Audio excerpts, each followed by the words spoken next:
Uh-huh. Now, if you achieve and you go the wrong way, then your result will be disastrous. Right, exactly. That is where society comes into play and religion comes into play to Right. lift you out of that Exactly, hole. exactly. So, rightly used freedom Yeah. helps you. Yes. Wrongly used freedom puts you in chains and causes you all kinds of misery. So, we find out the difference between rightly and wrongly used religion. Wrongly used freedom through religion generally, or through spiritual knowledge. We're talking about scriptures. But we agree with that. I think mostly everybody agrees with that. Atheists certainly wouldn't, but most of us probably do. And the question, though, then becomes, well, who is an authority for these various spiritual groups? Because so many people claim to be authorities in spiritual circles, and to some extent they may be. But we want to know a little more solidly what an authority is. Right, okay. So now we're getting at something, that what we're talking about here is not just any kind of a person or somebody who wears a certain kind of outfit, like I've got an outfit on. A Catholic monk will have a different outfit. A bishop will have a different outfit. The folks in the church down the street, they'll have regular outfits. And, some places they might have these ceremonial robes or, various things. So just because you wear a robe doesn't mean nothing in itself, What does mean something is whether you have any knowledge, whether you're representing knowledge. You don't have the knowledge in as much as it's not your possession. You don't own it. But what's happening is that you are passing down a knowledge that came to you. And you're not passing it down with some, eraser marks on somewhere or some didactions. You're trying to pass it down the way that it was handed to you. And that's called a disciplic succession. Now, how will you know whether somebody is coming in disciplic succession or whether somebody's talking from the disciplic succession? Krishna.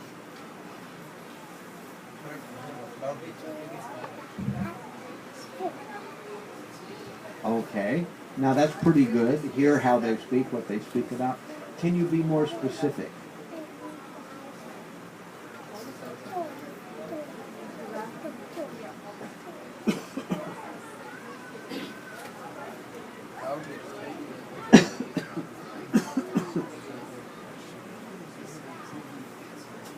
Uh-huh. Well, one of the things is, if you yourself read the scriptures, then you're going to know whether people are talking the same thing or they're, kind of taking wild angles every time they talk in the scriptures. So that's simple enough.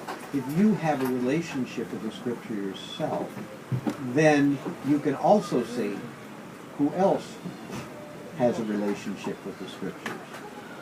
And when you see that people are kind of filling in the blanks with all kinds of wild, angles, then you start to wonder, where is this coming from?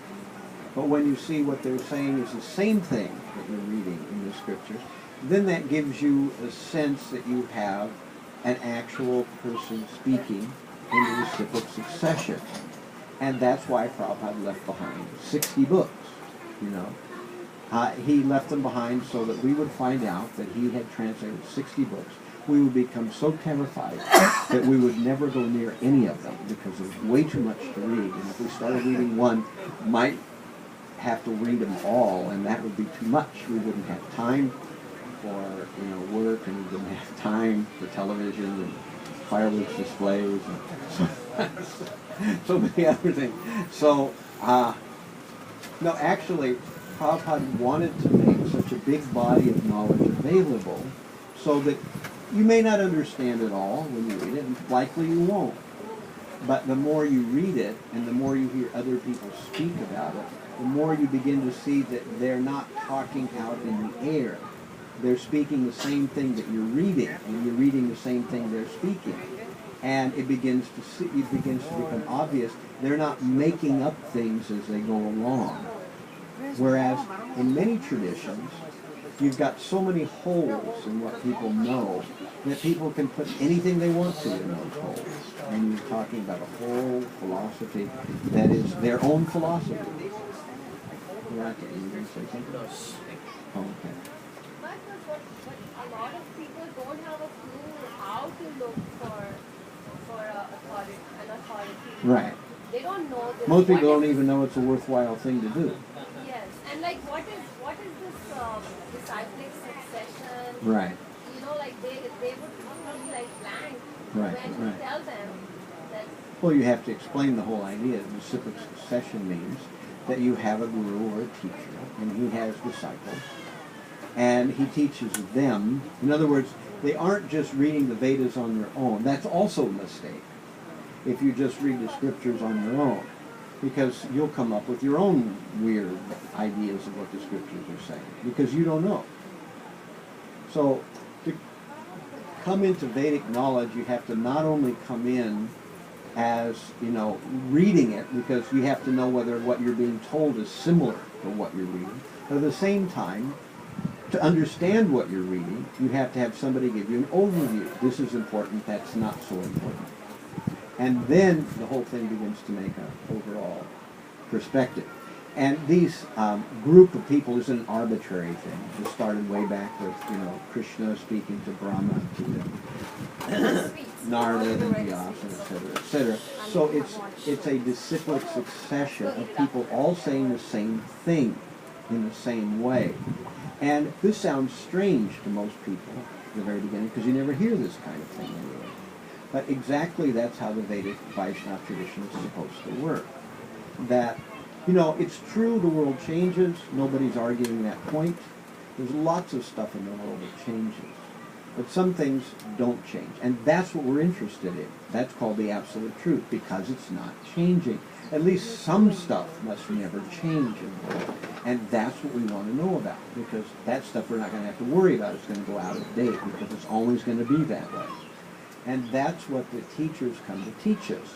And that's what doesn't change from one generation to another, from one century to another. And so when we find a disciplic succession, then we begin to get this idea that there is such a thing as an authority. Not just someone who wears a robe, or not someone in one particular religion or another. It's someone who follows that system that says the same thing that previous people said. And they have a deep grasp of the literature itself, so that when somebody reads a part, they can explain what it was that they read. And so you're hearing, you're reading, you're hearing, you're reading, and because the two things are the same, you have a very good focus. Because otherwise, what is happening, and what the future will tell us, we don't know the answer to this question. I hope it's one thing, but it may not be, is that as the years go by, we're in 2015 right now, as the years move on into 2020s and 2030s, that in our movement, people will either pay attention to what the scriptures say and who is speaking the same thing, or they will not pay much attention to that. And as time goes on, everything will become watered down and co-opted with everything and anything.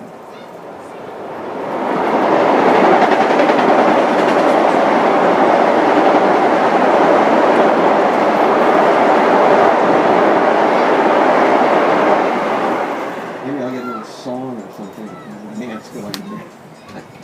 So, or things will become watered down to the point where nobody will know anything. And it's not like it hasn't happened before. I tell people that at Lord Chaitanya's time, he came, he taught the movement. He taught chanting Hare Krishna. He taught the process of japa.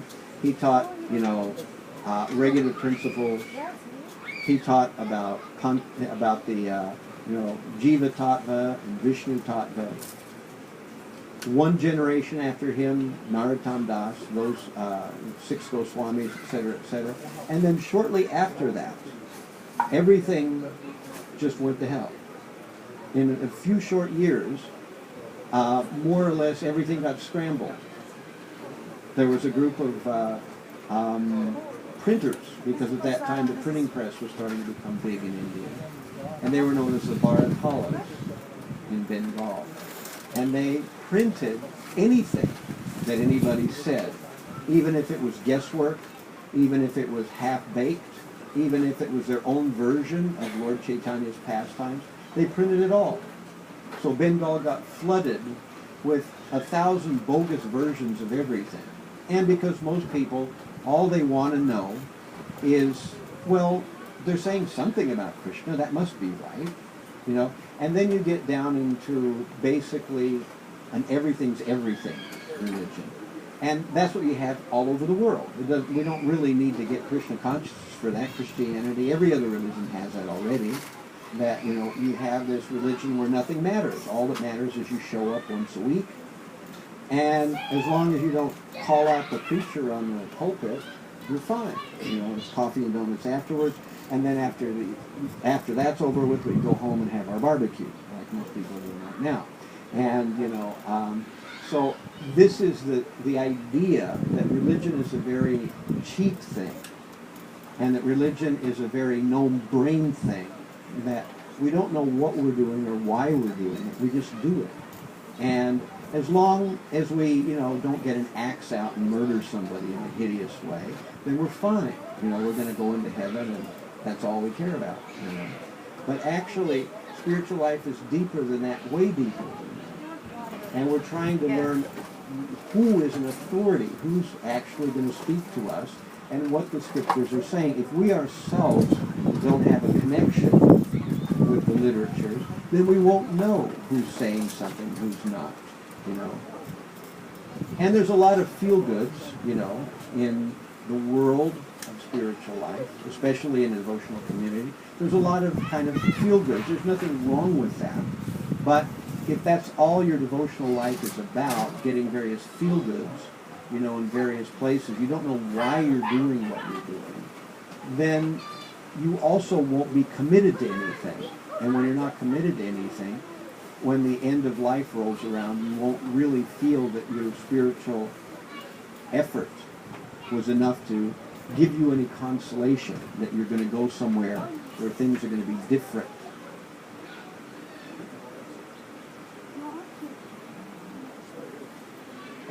Okay, I'm going to end up here. Okay. So, we started off with talking about different kinds of freedom. I wanted to finally put something in a very clear perspective, and we'll see if this works for you all or it doesn't. Maybe it will, maybe it won't. That there's two kinds of freedom, and you can choose. Everybody does. Freedom from rules and regulations, or freedom from the modes of nature. You can't have both. You can have one or the other, and you can't have both. So, if you want to live without regulations, if you want to live without scriptural, understanding of what you should do and what you shouldn't do, you can live without it. Nobody's going to force you. At least right now in America, there are any laws like that. Probably never will be, but you can do that. But if you live without regulation, then you will also live fully under the grip of the three modes of nature. You will be hit back and forth by the three modes of nature all day long, and you won't know why.